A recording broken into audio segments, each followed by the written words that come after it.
Beaucoup d'encre, beaucoup de critiques, beaucoup de, j'ai envie de dire, coups de gueule, aussi de la part des fans, aussi de la part de ceux qui n'ont rien à voir dans toute cette histoire. En tous les cas, beaucoup de rumeurs. Et aujourd'hui, on va en parler, et on va en discuter. Je vais vous dire tout simplement mon opinion, ce que j'en pense par rapport à cela. Alors de quoi on parle aujourd'hui? Aujourd'hui, on va parler sur le sujet Xbox. Le sujet Xbox qui a fait énormément parler d'eux donc, ces derniers temps. Je ne sais pas si vous l'avez vu, en tous les cas, on en a parlé la dernière fois justement sur cela, sur ça, ce que s'est passé donc pour la fermeture de ces 4 studios où maintenant tout le monde craint qu'il y aura d'autres fermetures, etc., etc. En tous les cas, c'est un point noir, j'ai envie de dire, dans l'histoire des jeux vidéo. Et donc, bien évidemment, il faut qu'on on se dise qu'on est dans une période assez difficile de pouvoir justement en parler positivement, j'ai envie de dire. Après, chez Microsoft, à la globale, je trouve qu'il y a certaines choses où je trouve qu'ils font pas bien du tout. C'est mon avis et de ça, on va bien évidemment en parler et discuter. Vous pourriez bien évidemment me dire dans l'espace commentaire ce que vous en pensez justement de cela.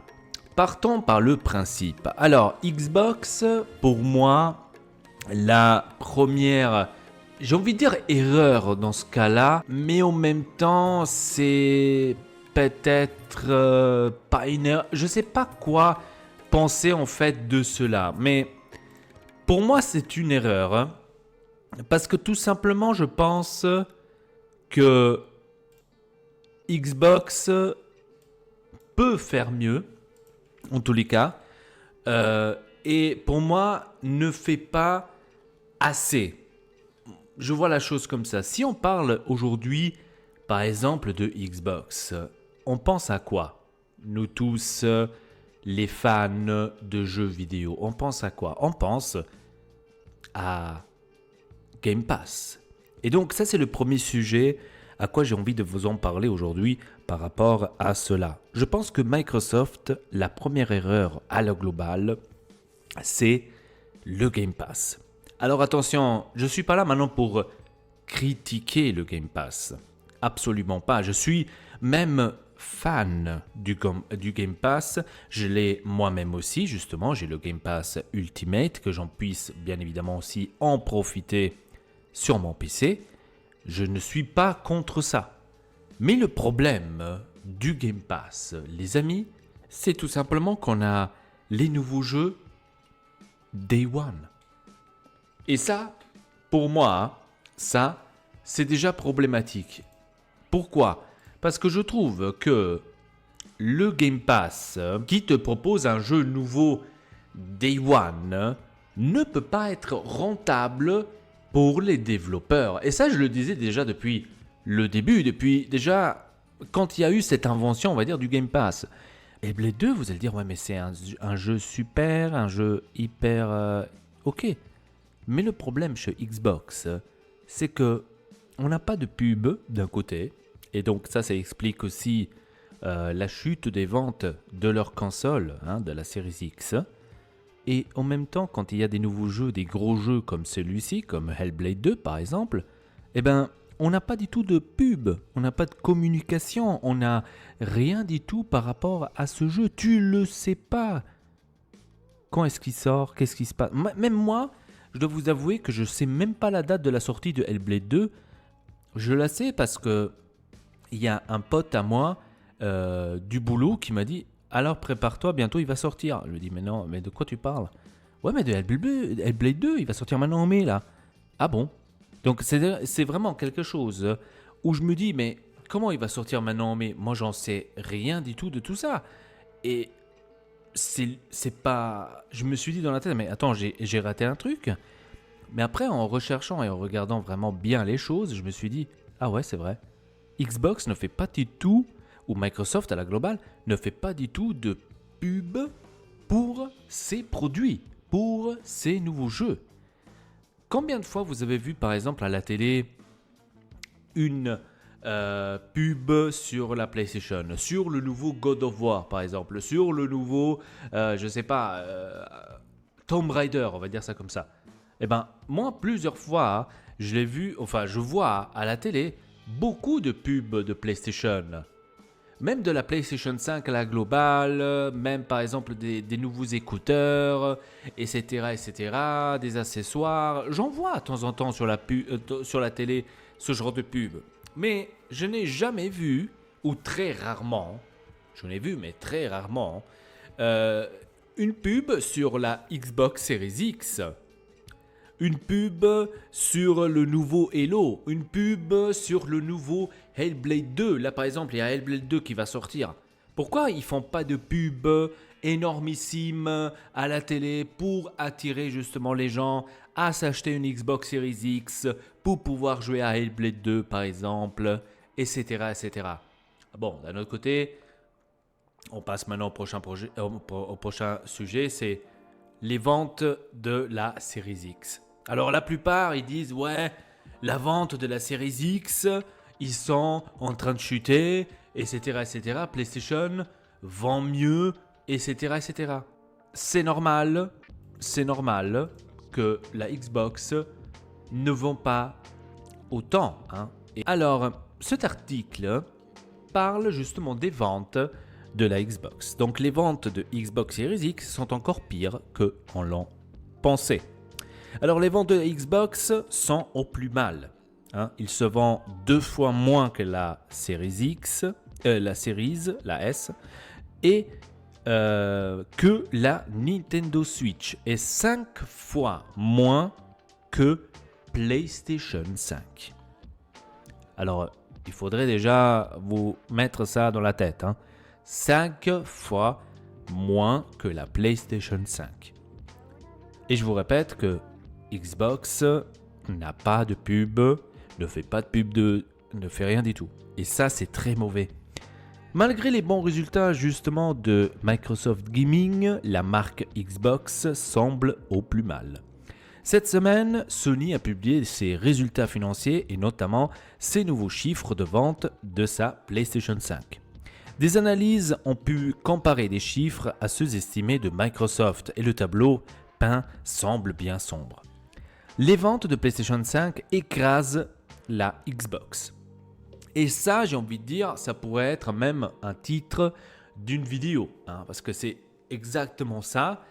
De quoi je voulais vous en parler aussi aujourd'hui, c'est la différence entre PlayStation et Xbox. Et pourquoi la Xbox vend moins que la PlayStation ? Alors, je vous l'ai dit déjà depuis le début. Alors, pour moi, la Xbox vend moins que la PlayStation parce que tout simplement, la PlayStation a des meilleures exclusivités que Xbox. Point. Il y a des meilleures exclusivités sur PlayStation que sur la Xbox. Déjà là, ça commence. De deux, PlayStation a un meilleur marketing. Beaucoup plus de pubs, beaucoup plus... Tu sais beaucoup plus vite qu'est-ce qui se passe de nouveau chez PlayStation que chez Xbox. Par exemple, je vous ai fait tout à l'heure l'exemple de Hellblade 2. Je ne savais pas la sortie de Hellblade 2 tant qu'on ne me l'a pas dit au travail.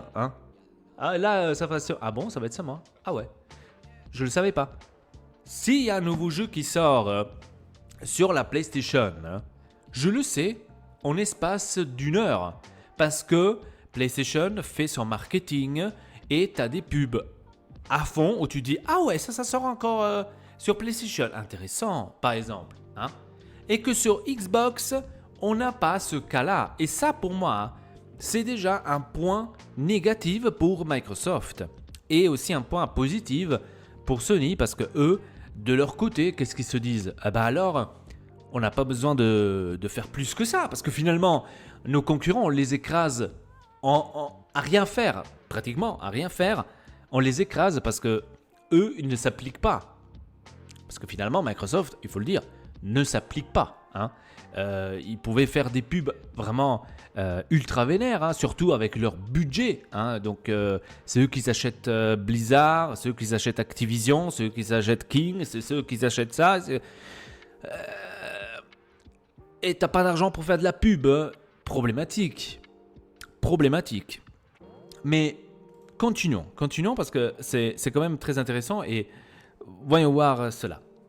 Au dernier trimestre, donc, Sony a réussi à écouler près de 4,5 millions de consoles PlayStation 5. Microsoft, bien évidemment, ne communique pas les chiffres de vente officiels de Xbox, vous le savez, ils font ça toujours. Et l'analyste Daniel Hamad, très réputé dans le secteur, a pu calculer une estimation. Ça aussi, je trouve que Microsoft fait une erreur. Ne pas communiquer officiellement les chiffres, ça te dit à toi aussi, ça t'envoie un message en te disant que les chiffres sont tellement mauvais que j'ai pas envie de te les montrer. Donc, à moi, ça me donne cette sensation-là. Donc, qu'est-ce qu'il a estimé ? Il a estimé que, d'après lui, en vendant justement 4,5 millions de PlayStation 5, Sony a vendu près de 5 fois plus que les consoles que Microsoft avec sa Xbox Series, donc la S et la X. Autrement dit, Microsoft aurait vendu moins d'1 million de Xbox Series lors du dernier trimestre. Il faut rappeler que grâce à la Xbox Series S, le prix moyen de la console de Microsoft est plus faible que la rivale et devrait logiquement générer davantage des ventes en volume. Et oui, parce que la Xbox avec sa Series S, je crois qu'elle coûte, si je ne me trompe pas, 200 €, en dessous les 200 €, 180, 200 €, là dans les parages. Maintenant, je ne sais pas absolument 100% combien elle coûte. Et automatiquement, tu te dis, ok, mais si tu as une console qui ne coûte pas aussi cher, parce que la PlayStation 5, elle est à 500 € quand même. Donc, si tu as une console qui ne coûte pas aussi cher, tu te dis automatiquement, tu vends plus. Et c'est là qu'on vient au cœur du sujet. Et on revient, on va dire, à ça, ce que je vous ai parlé au début de cette vidéo, le Game Pass. Le problème de Microsoft, c'est le Game Pass. Pourquoi je vous dis que le problème, c'est le Game Pass ?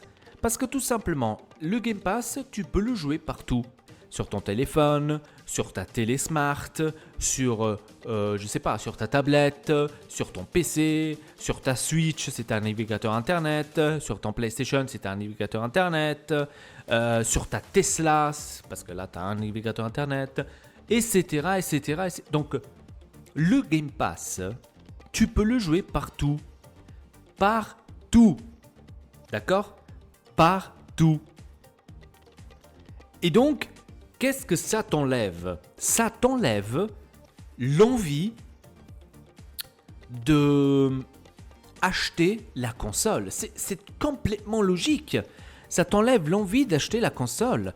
Parce que tu dis, mec, à moi, qu'est-ce que ça me sert de dépenser 200 €, et là je vous parle seulement de la Series S, 200 €, qu'est-ce que ça me sert de dépenser 200 € quand je peux avoir l'application Game Pass gratuitement sur, par exemple, mon iPhone, mon appareil Android, ma télé, mon PC, etc. Donc tout gratuit, en payant tout simplement, bien sûr, le Game Pass, parce que oui, il faut le payer.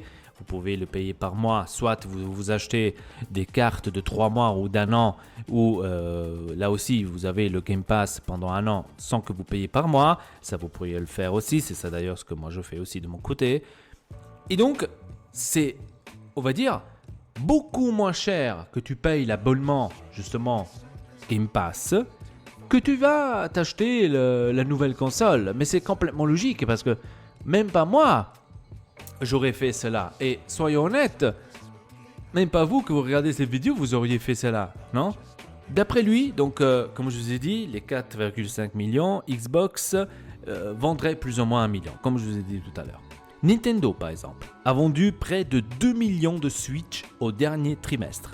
Donc, 1 million déjà plus que la Xbox, c'est bon pour vous dire. Là, et la console, attention, a été lancée en 2017, qui se retrouve désormais dans sa dernière année. Et se vend toujours 2 fois mieux que la Xbox Series qui a été lancée 3 ans plus tard que la Switch. Il faut que vous compreniez un tout petit peu le délire là, où est-ce qu'on est. En moyenne donc, depuis le début de la génération des nouvelles consoles de salon, qui a débuté en 2020 justement, il se vend 2 PlayStation 5 pour une Xbox Series. Le gap entre les deux consoles semble donc grandement s'accentuer ces derniers mois. Il faut dire que Sony aussi enchaîne avec les sorties de jeux, et c'est là qu'on revient à nouveau avec les exclusives. Pourquoi ? Bah oui, normal. Qu'est-ce qu'il y a eu ces derniers temps chez Sony, les amis ? Spider-Man 2, Final Fantasy Rebirth et Helldiver 2. Ça fait vendre les... Ça fait vendre. Et Microsoft, qu'est-ce qu'il a eu comme gros jeu ces derniers temps, ces derniers mois, ces dernières semaines, ces dernières années ? Starfield. Les amis, Starfield. Vous voyez où est-ce qu'on est là ? Starfield.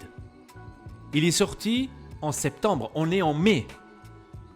De septembre jusqu'à maintenant en mai, il n'y a pas eu un autre jeu qui pourrait tenir la route et le niveau, attention, de Spider-Man 2, de Helldivers 2, de Final Fantasy. Sony n'en a sorti 3. Xbox n'en a sorti que 1. Et un Starfield, bof, pas fou, c'est pas mal. Je suis fan de Starfield aussi, mais je m'attendais un peu plus mieux, Comme je vous ai dit, voyons voir qu'est-ce que ça va nous apporter le futur dans les jeux vidéo. En tous les cas, j'ai hâte de voir maintenant cette présentation de Xbox Showcase qui sera donc disponible en juin. J'aimerais bien voir donc ce qui va se passer. En tous les cas, j'espère que quelque chose va changer chez Xbox. En tous les cas, s'ils veulent vraiment avoir une partie d'un gâteau un peu plus gros, j'ai envie de dire, de cela ce qu'ils ont actuellement. Bref les amis, c'était tout pour cette vidéo. Abonnez-vous à la chaîne Patio Gaming. N'hésitez pas aussi de commenter en dessous de cette vidéo, de dire votre opinion par rapport à ce sujet. Xbox, PlayStation, Nintendo, n'importe. Vous pourrez en parler sur le gaming. Vous êtes toujours le bienvenu. Et donc sur ce les amis, à la prochaine. Allez, votez le pas. Salut à vous tous.